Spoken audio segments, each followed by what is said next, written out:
The HOA fined me for too many cars. They didn't know every house on the block, and every car belonged to me. Ethan Cole stared at the letter, his brow furrowing as his eyes scanned the bold black text. Violation, excessive vehicles, fine $5,000. He set the paper down on the kitchen counter, exhaling through his nose with a sharp laugh. The audacity of it was almost amusing. Almost. The HOA had finally found something to nitpick, but this time, their attempt was absurd even by their usual standards. Too many cars, the letter claimed. They had even attached photographs, pictures of sedans, trucks, and SUVs lined neatly along the driveways and curbside. But Ethan knew something the HOA seemed to have overlooked. Those weren't random cars cluttering the neighborhood. Every single one of them belonged to him. Ethan Cole wasn't just another homeowner. Over the years, he had quietly purchased property after property in Ridgewood, starting with the foreclosures nobody else wanted, then the modest bungalows, then the bigger two-story houses with their manicured lawns. He'd never flaunted it. He didn't put his name on flashy signs or boast at board meetings. But now, more than half of the homes on his street carried his signature at the bottom of the deed. And every car they photographed parked on his driveways, his curbs, his land. The letter trembled slightly in his hand as he read it again, not from fear, but from the slow, bubbling anger rising in his chest. The HOA thought they were issuing a routine fine. They thought they were bullying another resident into submission, but they had made a mistake, a big one. Ethan smirked, tossing the letter back onto the counter. "You want to fine me for parking on my own properties," he muttered under his breath. "Let's see how far you get with that." He poured himself a coffee, the smirk turning into something sharper, colder. This wasn't just about a fine anymore. This was a challenge. And Ethan Cole never lost. The letter from the HOA still sat on Ethan's counter like an insult waiting to be avenged, but Ethan wasn't the sort of man who rushed into battles blind. He played the long game, always had. The HOA board saw him as one thing, a stubborn homeowner with too many cars. What they didn't know, what they couldn't even imagine, was that Ethan Cole had been quietly weaving himself into the very fabric of Ridgewood Estates for nearly a decade. It started small. 10 years earlier, Ridgewood had been marketed as a pristine, upscale development, a gated dream community where the lawns matched in length and the houses gleamed in uniform shades of beige and cream. But the dream didn't last. Jobs dried up in the nearby city. Families moved away. Houses slipped into foreclosure one by one. And when the HOA demanded dues from struggling homeowners, threatening them with liens and lawsuits, many simply walked away. That was when Ethan stepped in. He wasn't flashy.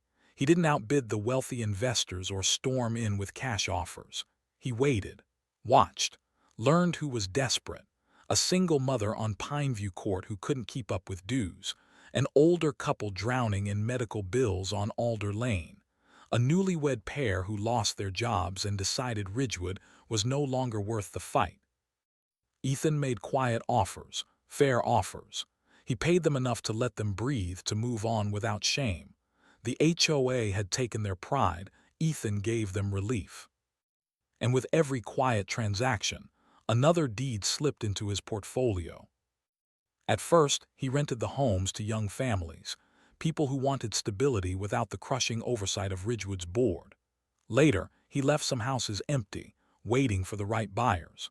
On paper, each property had a different LLC or trust attached to it. The HOA's outdated system treated them as unrelated owners. Dozens of checks flowed in from different households each year, and the board congratulated themselves for their efficiency. But it was all Ethan. By the time the letter about the cars arrived, Ethan didn't just own his home. He owned more than 30 properties in Ridgewood Estates. Nearly an entire block belonged to him, silently feeding into his empire. The irony was delicious. At every board meeting, the HOA crowed about enforcing rules, keeping Ridgewood exclusive, and punishing violators. They didn't realize that more than half the voices in their neighborhood were his tenants, families who quietly looked to Ethan instead of the HOA. And those families loved him for one reason: he shielded them. When the HOA sent out letters demanding fines for grass height violations or holiday decorations exceeding seasonal allowances, Ethan paid them off without question. But then he went to his tenants and told them, "Ignore it, keep living. You're not their servants." Slowly, his tenants stopped fearing the HOA. Slowly, they stopped bowing their heads when board members drove by. Slowly, Ethan Cole became the hidden landlord of Ridgewood, not just of homes, but of loyalty. Yet the board remained blind. They saw Ethan's name once a year when dues were paid on his personal home, the one at the end of Alder Lane with the steel-gray shutters and stone porch. To them, he was just another resident with a few toys in his driveway. They never pieced together the fact that dozens of different checks all originated from accounts tied to the same man. They never noticed the subtle pattern in property records, the quiet LLCs with identical filing addresses, the trusts that all pointed back to the same P.O. box downtown. And why would they? The board wasn't made up of financial detectives or sharp-eyed analysts. They were retirees with too much time, local busybodies who got drunk on power, and a handful of lawyers who skimmed fees from petty disputes. They wanted control, not clarity. And Ethan thrived on their ignorance. He leaned back in his chair one evening, scrolling through his records. 32 properties, all in Ridgewood. 6 rented to families he trusted. 12 left empty on purpose. 4 under renovation. 10 occupied by people who knew him only as the landlord, not the man behind the curtain. If the HOA ever realized the truth, they would panic.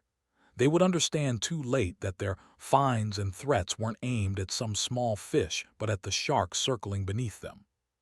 The phone buzzed on his desk. It was Carla, one of his longest tenants, a single mother with 2 kids who rented the small blue house on Maple Row. "They left another notice on my door," she said, her voice tight. "Something about the basketball hoop in the driveway. They said if I don't take it down, it'll be another fine." Ethan smiled faintly. The HOA's pettiness was nothing new. "Don't worry about it, Carla. Leave the hoop where it is," he replied. "Kids deserve to play. I'll handle the fine." "You sure? I don't want you paying for my mess." "It's not your mess," Ethan said firmly. "It's theirs, and believe me, they'll pay for it in the end." When he hung up, Ethan stared at the wall where framed deeds lined his office, a private trophy case. The HOA thought they owned Ridgewood Estates, but Ethan knew the truth: he owned them. Still, the fine for excessive vehicles irritated him. Not because of the money. $5,000 was nothing compared to the rent checks that poured in each month, but because of what it represented. The HOA wasn't just blind, they were arrogant. And arrogance was the first crack in any empire. That night, Ethan sat at his desk until long after midnight, sipping whiskey and reviewing property documents. With a flick of his pen, he signed another acquisition, house number 33, a foreclosure the HOA had been circling like vultures. They'd planned to seize it for unpaid dues and resell it to one of their cronies. But Ethan got there first, paying cash, sealing the deal. When the papers were filed, Ridgewood's hidden landlord had grown even stronger. And still, the board had no idea.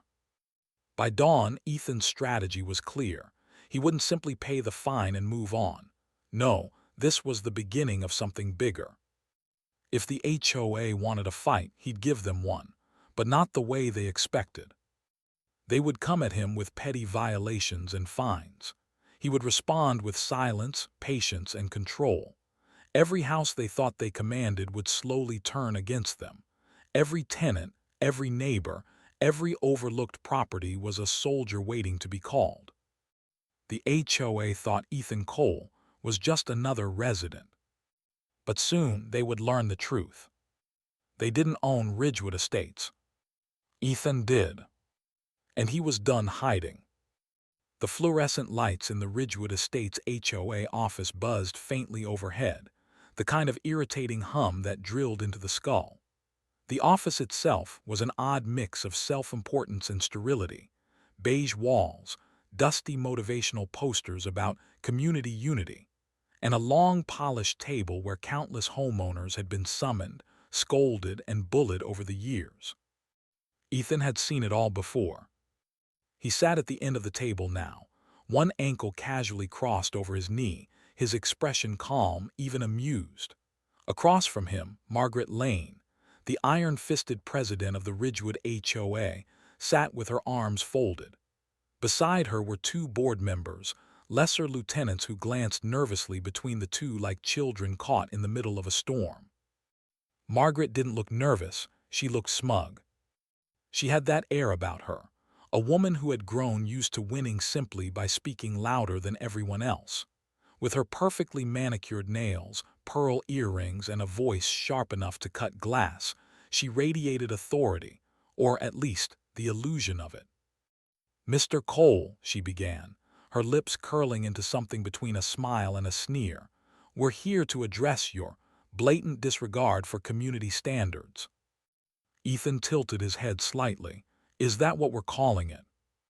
"You have," Margaret pressed on, ignoring his tone, "an excessive number of vehicles parked in front of your property.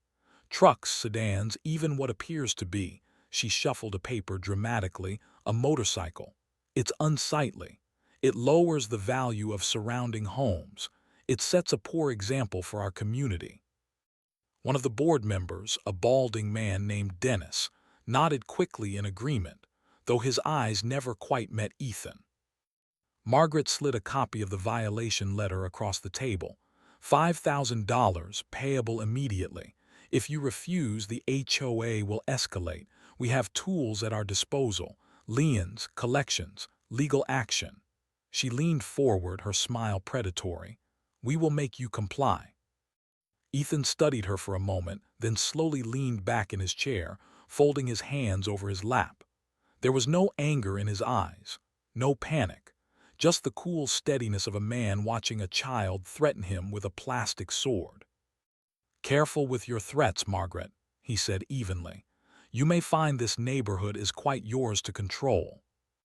For the first time there was a flicker of uncertainty in her expression, but it was gone as quickly as it appeared. She laughed, sharp and dismissive. "You think you're untouchable," she scoffed. "Everyone thinks that until they're buried under fines. You're not the first stubborn homeowner to walk through those doors. We've broken plenty before you, and we'll break you too." Her words hung in the air like smoke. Ethan let the silence linger. He reached for the violation letter, scanned it briefly, and then set it back down as though it were beneath him. His calm unnerved the two board members, who exchanged wary glances. Margaret, however, pressed on, eager to reassert her dominance. "Do you have any idea," she said, her voice growing colder, "how many lawyers sit on this board? How many judges we've worked with over the years? You're just one man, Mr. Cole. One man against an entire organization." Ethan's eyes narrowed slightly. He didn't raise his voice, didn't lean forward, didn't give her the fight she was expecting.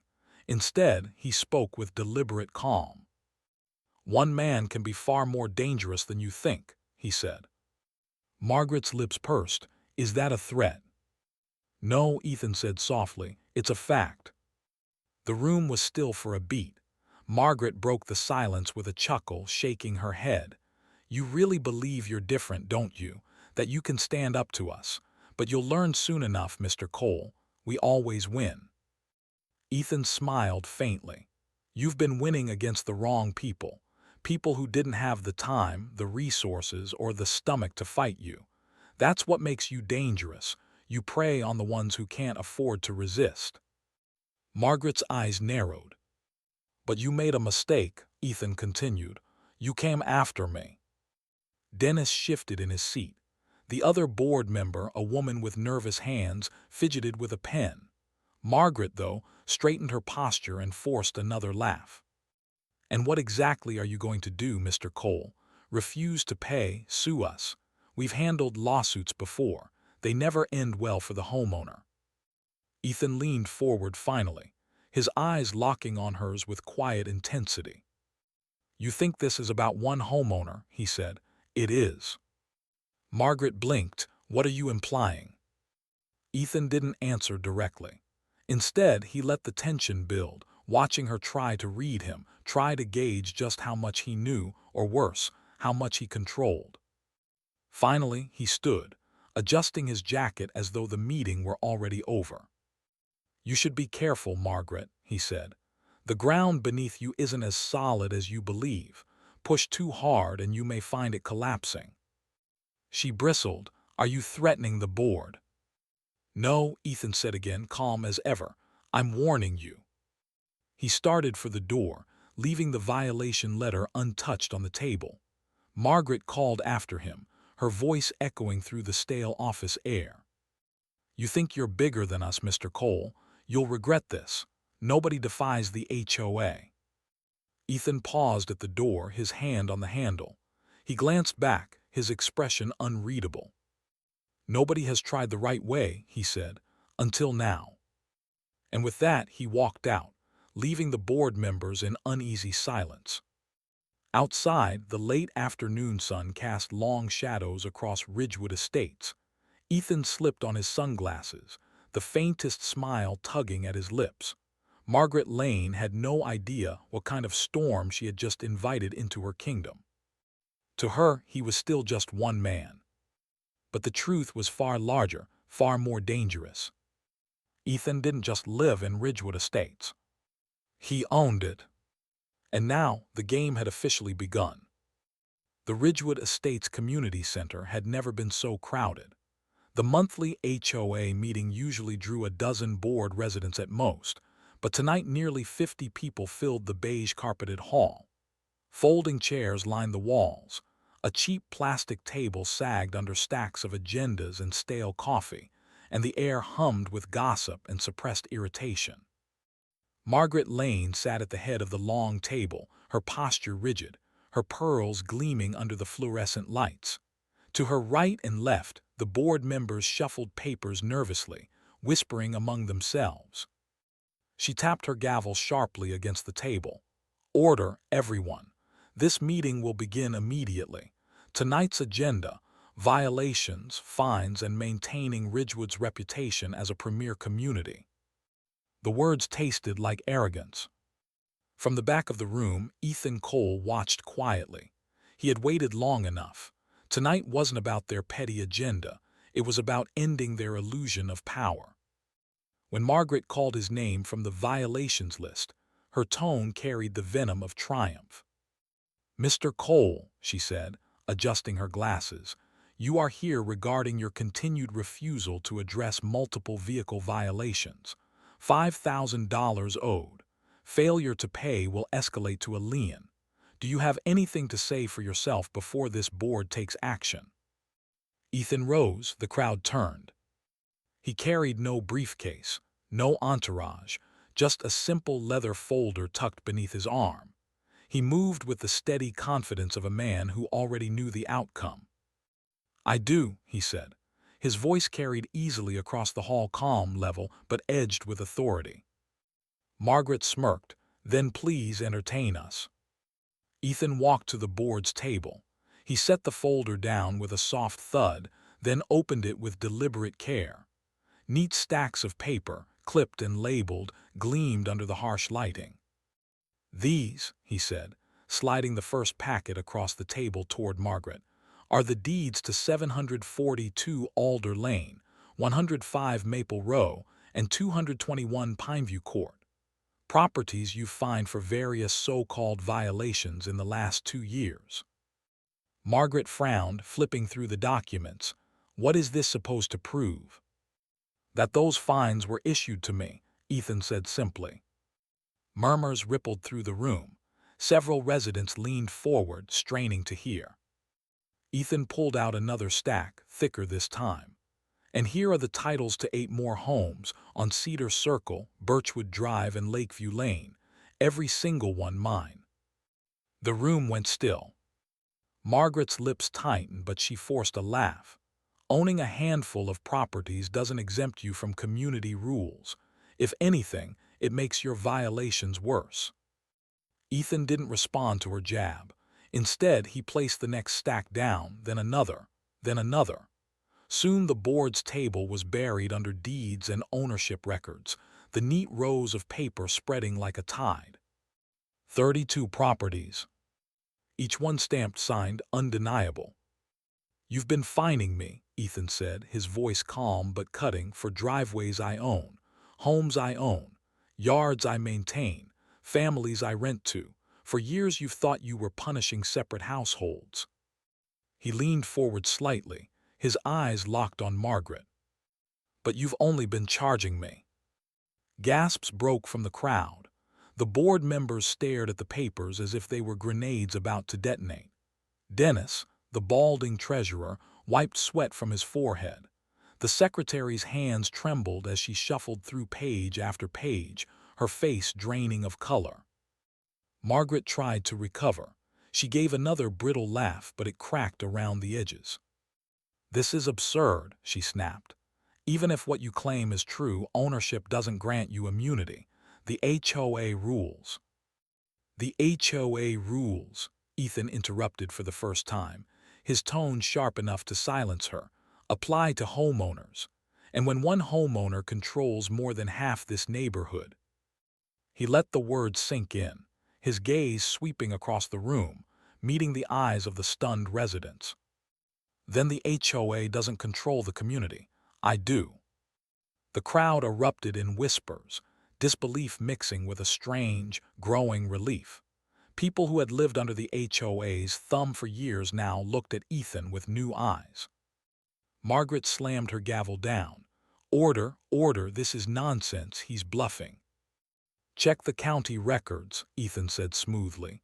"Every deed is public, every title is valid. Every shell company you thought was some distant landlord, that was me. Every check you cashed for dues, mine." He slid one last folder across the table, this one thinner but heavier with meaning. "And here's the newest acquisition, 917 Maple Row. The foreclosure you planned to seize and sell to one of your friends. Closed yesterday, paid in full." The secretary opened it with shaking hands, her eyes widened. "It's true," she whispered. "His name on it." The board members paled further. The residents, however, began to stir with something Ethan recognized: hope. For years they had been fined for holiday lights, threatened for lawn height, harassed for harmless violations. They had felt powerless, but now in one sweeping moment the balance shifted. Margaret, red-faced and furious, tried to regain control. "You think this makes you powerful. You think we'll just hand over the reins because you bought up a few homes." Ethan's calm smile returned. "Not a few, Margaret, nearly all." He spread his hands, indicating the stacks of paper before them. "The families who rent from me, your violators, aren't afraid of you anymore, because they don't answer to you. They answer to me, and I don't recognize your authority." The room buzzed. Margaret pounded the gavel again, but her voice trembled now. You can't just declare that." "Watch me," Ethan said. His words weren't loud, but they carried more weight than any gavel ever could. The silence that followed was the sound of power shifting. Ethan gathered the remaining folders, tucking them neatly back into his case. He left the deeds scattered across the board's table like discarded cards after a losing hand. "I came tonight to make something clear," he said, his eyes sweeping across the residence. "The fines stop. The harassment stops. If you want Ridgewood to survive, you'll work with me. If not—" He paused, his gaze locking on Margaret one last time. "Then you'll find this board doesn't have a neighborhood left to control." He turned and walked toward the doors, his steps echoing across the stunned silence. Behind him, the whispers rose louder, spreading through the room like fire through dry grass. By the time Ethan Cole left the building, Ridgewood Estates had changed forever. And Margaret Lane knew, deep down, that the empire she had built was crumbling, piece by piece, house by house, under the weight of the one man she had dared to underestimate.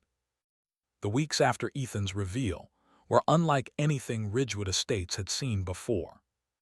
For years, the HOA had operated like a silent storm. Sudden letters, random fines, liens that seemed to appear out of nowhere. Homeowners learned not to resist. They wrote the checks, trimmed the hedges, repainted the shutters, and swallowed their pride, knowing that fighting back only made the board dig in harder. But now everything was different. The first salvo came when Ethan's attorneys filed motions in county court. Defamation, harassment, fraudulent fines, attempted extortion. The stack of papers read. Line after line detailed years of abuse, backed by signed affidavits from tenants, receipts from bogus charges, and recorded conversations where board members threatened non-compliant homeowners. The HOA's office was hit with subpoenas. Margaret Lane's email archives were requested. Financial records, once hidden behind the veil of community management, suddenly became evidence. At the next HOA meeting, Margaret slammed a stack of legal papers onto the table. Her face was pale, her voice sharper than ever. "He's suing us, he's suing the board." Dennis, the balding treasurer, flipped nervously through the pages. "And he's citing case law, real precedent. This isn't just some angry homeowner filing noise complaints, he's got teeth." Another board member whispered, "He's not just some homeowner, he owns half the community." "More than half," muttered the secretary, still haunted from the last meeting. Margaret's fists clenched. "We will not let him dictate terms. If we cave, every resident will think they can walk all over us." But the truth was already out. Outside the board's office, the neighborhood had begun to shift. Where once residents avoided eye contact, now they spoke in low but defiant voices. Where they once trimmed lawns at midnight to avoid fines, now they let weeds grow in quiet rebellion. Because behind them stood Ethan Cole. And Ethan wasn't just whispering resistance, he was leading it. It started small. One of Ethan's tenants received a violation notice for holiday decorations exceeding regulation height. Instead of panicking, she walked the letter to Ethan. Within 24 hours, his attorney had filed a challenge in court, citing harassment and abuse of authority. The board backed down. Then another tenant received a fine for improperly parked vehicle. Again, Ethan struck back, this time attaching ownership deeds, showing the HOA had no jurisdiction. Another withdrawal, another humiliation for Margaret's board. Within a month, the pattern was clear. Every violation they issued was being turned into ammunition against them. Every letter became a legal liability. Every threat was recorded, cataloged, and fed into the growing mountain of evidence Ethan was building. The residents noticed. One by one, they began rallying behind Ethan, not with protests or signs but in subtler, more powerful ways. A retired veteran, once fined for flying an American flag outside his porch, publicly thanked Ethan at a meeting. His voice shook as he said, "For the first time in 10 years, I don't feel like I'm living under an enemy's watch." A young couple who had nearly lost their home to an unpaid landscaping violation stood and declared, "We were one paycheck away from foreclosure. You saved us." Each story spread through Ridgewood like fire. Every resident who had been bullied or shaken down by the board now had a champion. Ethan's name became a rallying point. And Margaret knew it. Desperation set in. The board held closed-door meetings long into the night. Margaret barked orders, demanding new strategies. "Raise dues," she snapped. "If he wants a war, we'll drown him in bureaucracy." But Dennis shook his head. "We can't. Half the dues come from his properties. If he refuses, we lose funding. If he pays, he owns the majority vote in the budget. Either way." Margaret glared. "Then smear him, leak stories, paint him as a slumlord." They tried. Anonymous flyers appeared in mailboxes accusing Ethan of being a greedy landlord, of exploiting tenants, of driving down property values. But the lies didn't stick. His tenants knew the truth. They paid fair rent. They lived without fear of harassment, and they knew that every dollar Ethan collected was being reinvested, not into vanity projects, but into protecting them from the HOA's chokehold. The smear campaign backfired. Residents began confronting board members in grocery stores, at church, at their kids' soccer games. Why should we believe you over him? He's the one protecting us. You're the one stealing from us. The empire of intimidation was crumbling, and Margaret felt it slipping through her fingers. Ethan, meanwhile, was relentless. Every week another motion, another legal challenge, another exposure of the HOA's corrupt practices. When the board tried to levy a new round of administrative fees, Ethan's lawyers responded with a class action filing, consolidating dozens of residents' grievances into a single, devastating lawsuit. The HOA's insurance company refused to cover the mess. The board members began whispering about personal liability, about bankruptcy. Margaret tried to keep them together, but the cracks widened. Dennis, once her loyal treasurer, privately reached out to Ethan's attorneys, offering cooperation in exchange for leniency. The secretary, trembling, admitted to falsifying violation logs under Margaret's orders. The walls were closing in. One night Ethan walked through Ridgewood, his footsteps echoing down the quiet streets. Porch lights glowed warmly, children's laughter carried through the night air, and for the first time in years the neighborhood felt alive, free. Tenants waved at him from driveways. Some offered him coffee, others simply nodded with respect. He wasn't just a landlord anymore, he was their shield. And Ethan knew the board had lost more than power. They had lost the people. The final blow came not in a courtroom, but at a neighborhood gathering. Dozens of residents filled the park, a spontaneous meeting without HOA oversight. People brought food, drinks, music. Someone even raised a banner, "Ridgewood belongs to us." Ethan didn't stand on a podium. He didn't give a fiery speech. He simply walked among them, listened to their stories, shared a laugh, shook hands. It was the quietest, most devastating declaration of victory. The HOA had always claimed to represent the community. Now the community stood openly with Ethan. And Margaret Lane, watching from her car parked at the edge of the street, finally understood the truth. Her reign was over. Ethan Cole had turned the tables. Not with rage, not with fire, but with ownership, strategy, and the unshakable power of a man who had been underestimated for far too long. And Ridgewood Estates would never bow to the HOA again. The resignation didn't come with ceremony. There was no grand announcement, no neatly written letter pinned to the bulletin board, no carefully worded press release from Margaret Lane. It came instead in the form of a slammed door, a stack of torn papers, and the sight of Ridgewood Estates' long-reigning president storming away from the community hall with her face pale and her hands trembling. For years, Margaret had sat at the head of the HOA like a queen on her throne. Her word had been law, her signature a weapon, her board the enforcers of her reign. Neighbors had feared her knock on their doors more than they feared storms or floods. And now she was gone. The crowd gathered in the hall watched in silence as her car screeched out of the parking lot. For a long moment, no one moved. It was as if they were waiting for her to come back, for her to throw open the doors and demand they all fall back in line. But the door stayed closed. Margaret Lane had resigned. And in her absence, the silence of Ridgewood Estates felt different.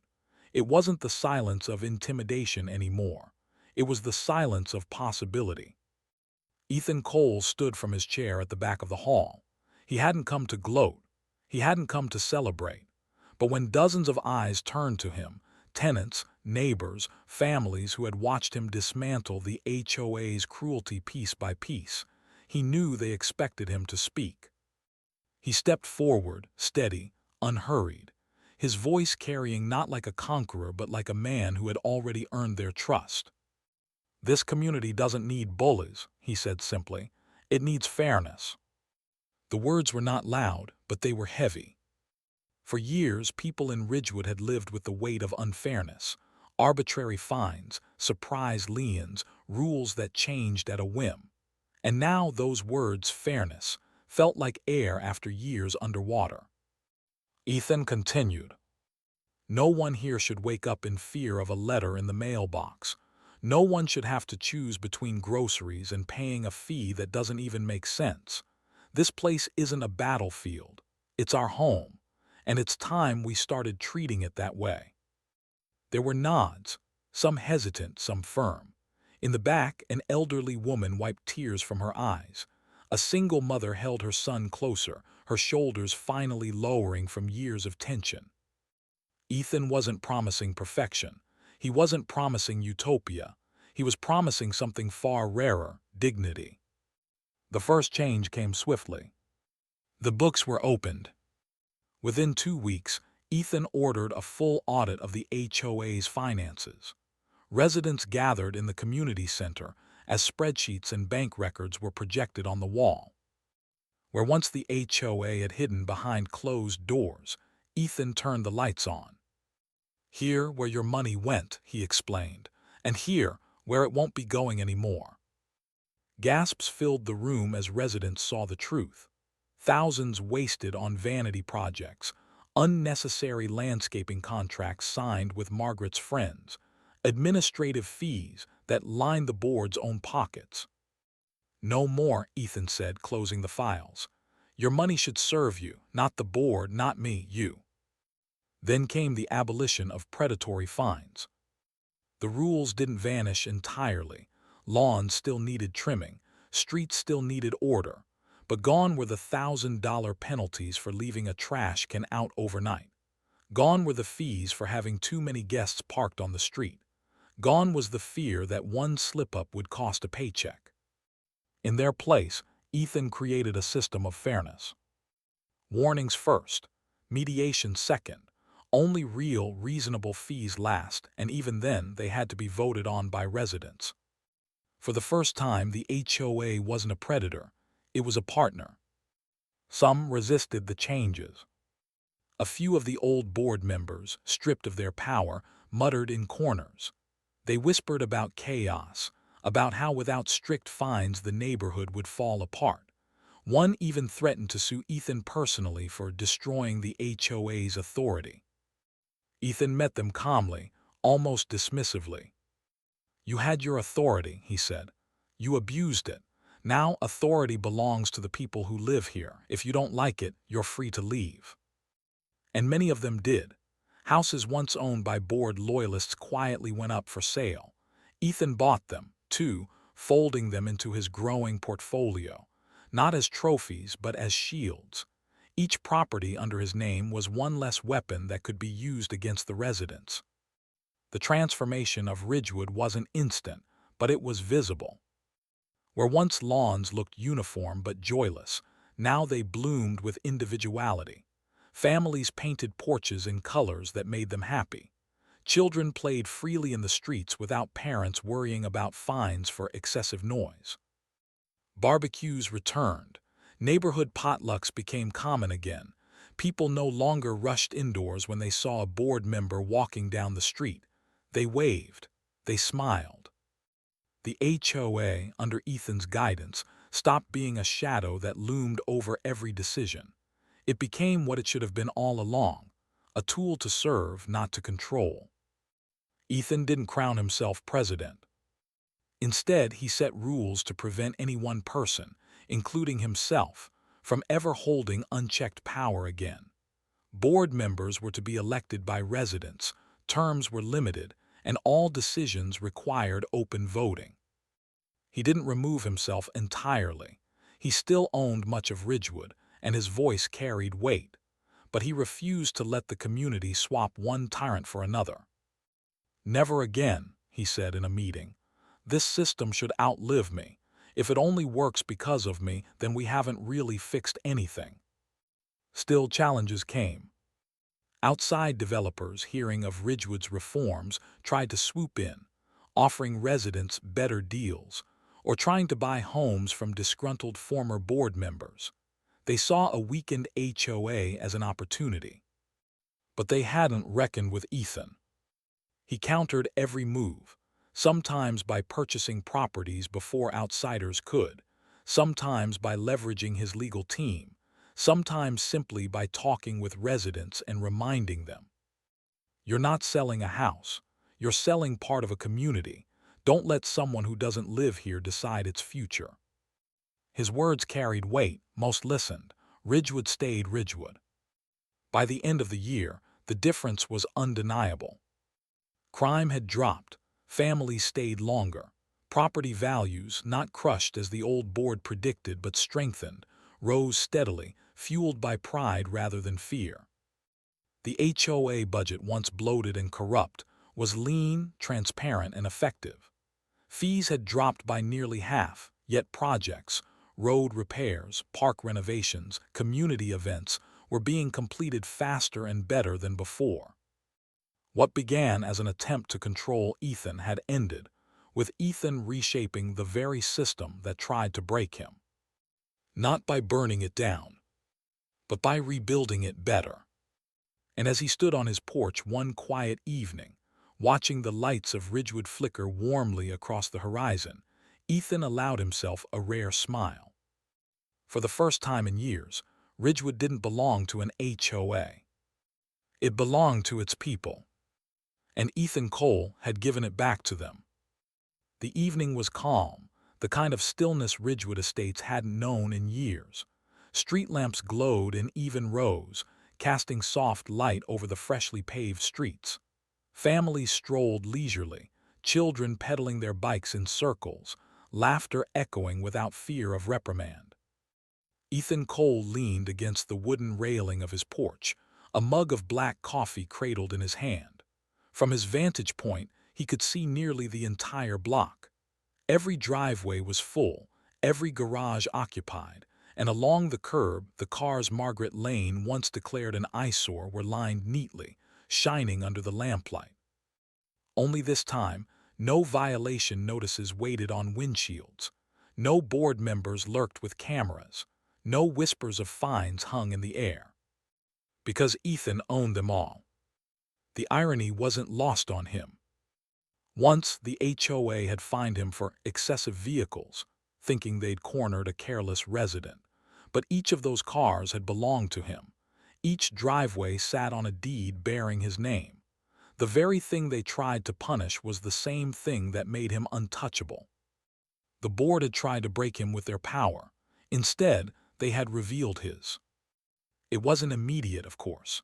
The weeks following Margaret's resignation had been a slow unraveling of the old order. The board had fractured, its remaining members scattering like rats on a sinking ship. A few resigned quietly, hopping to escape scrutiny. Others attempted to hold on, but every attempt to regain footing ended in embarrassment. Without Margaret's iron grip, their authority evaporated. Some even tried one last desperate tactic, issuing fines in her name, scribbling her signature at the bottom of violation notices. Ethan didn't need to fight them. The residents did it for him. Neighbors who had once kept their heads down now stormed meetings, demanding answers. They waved Ethan's ownership papers in the faces of the few remaining board loyalists, shouting them down until they slunk away. "You've been lying to us for years," one father barked, holding up a stack of notices he'd paid under fear of foreclosure. "And we believed you. But this man," he pointed toward Ethan, "this man showed us the truth." Ethan didn't revel in their praise, but he let it stand. He knew the value of letting the community claim the victory as their own. Yet despite the collapse, Ethan wasn't naive. He knew men like Margaret Lane rarely went quietly into obscurity. Rumors trickled in. A whispered word at the grocery store, A half-heard conversation at the gas station. Margaret was still out there, still plotting. Some said she'd contacted other HOAs, warning them about Ethan, calling him a cancer that destroys order. Others claimed she was speaking with lawyers, hoping to mount one final legal challenge. But Ethan didn't fear her. If she returned, she would find Ridgewood transformed. This was no longer a neighborhood ruled by intimidation. It was a neighborhood where Ethan's quiet empire, built brick by brick, deed by deed, stood unshakable. And besides, Margaret could shout as loudly as she wanted. Her words had no power anymore. Not here, not in Ridgewood. Ethan shifted on the porch, his gaze moving from house to house. Each light in each window meant something to him. Some belonged to families who had lived in Ridgewood for decades, weathering the HOA's cruelty. Others were newcomers, tenants who had signed leases under Ethan's management, grateful for fair rent and freedom from fear. Every one of them paid him, not the HOA. Every driveway was his. Every car parked on the street was his. He hadn't just survived their attack. He had become the foundation upon which Ridgewood now rested. The realization carried with it a strange blend of satisfaction and humility. Ethan hadn't sought control for control's sake. He hadn't planned to own nearly an entire neighborhood. But the HOA had forced his hand, and in their arrogance, they'd built the very empire they once tried to tear down. There was a knock at his door that evening. He opened it to find Mrs. Alvarez, a widow who had once nearly lost her home to an illegal lien. She carried a basket of homemade bread, her eyes wet with gratitude. "I just wanted to say thank you," she murmured. "I used to cry every time I checked my mailbox. I don't anymore. You gave that back to me." Ethan accepted the basket, nodding quietly. He didn't need thanks, but he recognized the importance of it, for her, not for him. Behind her, other neighbors lingered. A father and his son waved, the boy holding a toy car. He raced down the driveway. Across the street, an elderly couple sat on their porch, watching with smiles instead of suspicion. Ridgewood was alive again. Still, Ethan's mind wasn't only on gratitude. He thought of the balance he had to maintain. He wasn't just a landlord. He was the landlord of Ridgewood Estates. Power, once held by the board, now rested in his hands. He could abuse it just as they had if he chose. But he wouldn't. That was his last laugh, not that he had conquered them, but that he had done what they never could. He had shown restraint. He had shown fairness. And by doing so, he had proven that the HOA's reign of fear had never been necessary. The night deepened, stars blinking awake above the quiet town. Ethan leaned back in his chair, sipping the last of his coffee as the laughter of children faded into the warmth of their homes. Tomorrow, he knew, there would still be work to do. There would be maintenance requests from tenants, new leases to sign, disputes to mediate. Power always came with responsibility. But tonight, he allowed himself a rare indulgence. He thought back to the day he had opened that first letter: violation, excessive vehicles, fine, $5,000. He remembered the smirk on his face, the disbelief, the humor of it. The board had believed they were punishing him. But they hadn't known who they were dealing with. And now, weeks later, Ethan Cole had the last laugh. Not because he had beaten them, but because every time he looked out at Ridgewood Estates, at the homes he owned, the tenants who trusted him, the peace that had returned, he saw the truth written across the quiet streets. The board had fined the wrong man, and they had paid the price. The story of Ridgewood spread faster than Ethan anticipated. It began with whispers, neighbors calling cousins in other towns, old friends sharing the tale at church or over coffee. News of the HOA's downfall passed around like an urban legend. "Did you hear about Ridgewood?" they asked. "The board fell apart. A homeowner, no, a landlord, beat them at their own game." At first, Ethan dismissed it as rumor, nothing more. But soon, letters began arriving. They were not the letters of intimidation he once received from the Ridgewood board. These were letters of desperation. Families trapped in neighboring HOAs poured out their grief onto paper. One man wrote, "They fine me for planting tomatoes instead of roses. I can't afford another fee, but if I don't pay, they'll put a lien on my house. Please, how did you do it? How did you fight them?" A widow confessed, "My late husband built our shed with his own hands. They've ordered me to tear it down or face foreclosure. I can't win against them alone." And another, "We don't want to lose our home, but we can't live like this. If you ever buy outside Ridgewood, please think of us." Ethan sat at his desk in the quiet of his study, the letters spread before him. The lamplight cast long shadows across the words, every sentence another reminder that Ridgewood was not unique. What had happened there was part of a larger pattern, a sickness spreading through communities under the banner of homeowners associations. It was never about order, it was about control. And once Ethan saw that, he knew his fight wasn't finished. The first opportunity came unexpectedly. A real estate agent, one who had quietly admired Ethan's maneuver in Ridgewood, stopped by with a file.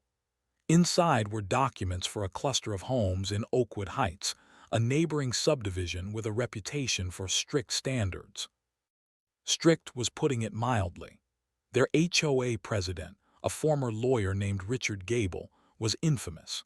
He fined families for children's bicycles left in driveways, for curtains that weren't white, for flower beds planted with anything other than azaleas. Residents whispered of ruined credit, forced sales, and one man who lost his home entirely after 3 consecutive fines compounded into an unpayable debt. The agent leaned across Ethan's desk. "They're desperate to sell. The HOA drove them into the ground. If you want, you could pick these up cheap, maybe even the whole row." Ethan's eyes lingered on the papers. He hadn't been looking to expand.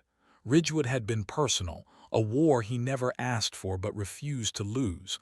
But Oakwood Heights, that was something else. That was opportunity. By the end of the month, the deeds were his. At first, Oakwood Heights treated Ethan like any other homeowner. Notices arrived almost immediately. Improper trash can storage, fine, $250. Violation, unauthorized vehicle in driveway, fine, $500. It was almost comical. Ethan didn't even respond. Instead, he stacked the notices neatly in a folder, the same way he had years ago in Ridgewood. He knew the game. He knew how it ended. But this time, he wasn't alone. Tenants living in his newly acquired homes called him daily, panicked. "Mr. Cole, they're fining us again. We don't know what to do." Ethan reassured them. "Don't pay a dime. They're not after you anymore. They're after me." And for the first time, those families didn't feel cornered. They felt protected. Word spread quickly. Residents who had once cowered before Richard Gable's board began reaching out to Ethan, curious, hopeful. They had heard whispers of what he did in Ridgewood. Now they saw it firsthand. A man who could stand against the HOA and not bend. Of course, Richard Gable wasn't Margaret Lane. He didn't storm out or resign in disgrace. He fought. Within weeks, Oakwood's board launched a smear campaign. Flyers appeared on doorsteps claiming Ethan was a predator landlord, a slumlord who would drag down property values and destroy community harmony. Anonymous emails circulated, warning families not to trust him. But when residents looked around, they saw no slums. They saw repairs being made to long-neglected homes. They saw families moving in without fear. They saw lawns tended but not under threat, out of pride, not punishment. Slowly, the smear campaign collapsed under its own weight. The harder Gable pushed, the more obvious his desperation became. And the more obvious it became, the more families turned to Ethan. By the end of the year, Ethan quietly owned half the block. And with every acquisition, the HOA's grip weakened. But Oakwood was just the beginning. Other offers began arriving on his desk. Cedar Grove, Brookside, Willow Creek, entire neighborhoods where HOAs had run wild for years. Families wanted out, and Ethan gave them an exit. He never announced his intentions. He never boasted of his growing empire. He simply bought house by house, block by block. Some he rented. Some he sold back to families at fair prices. Others he held, waiting for the right moment. But all of them together became part of a network. Ridgewood had been a single victory. Now Ethan was building something larger. Not just a portfolio. Not just wealth. An empire. Yet with expansion came risk. The HOA lobby was powerful. Wealthy developers, attorneys, and politicians who profited from the system as it stood. It didn't take long for whispers of Ethan Cole to reach them. At first, they dismissed him. One man couldn't possibly threaten the entire structure. But then they saw the numbers. They saw Ridgewood. They saw Oakwood. They saw neighborhoods where dues were drying up, where boards were collapsing, where residents were no longer afraid. And for the first time, they grew concerned. They sent lawyers. They sent letters. They tried to buy him out. Ethan refused. And with every refusal, his legend grew. By December, Ethan sat once more on his porch in Ridgewood, coffee steaming in the winter air. But this time, he wasn't looking at one block. He was looking at 3 neighborhoods. 3 communities where families no longer feared their mailboxes. 3 communities where HOAs no longer reigned unchecked. And it was only the beginning. The letters still came in. New families, new neighborhoods, new pleas for help. Each one another opportunity.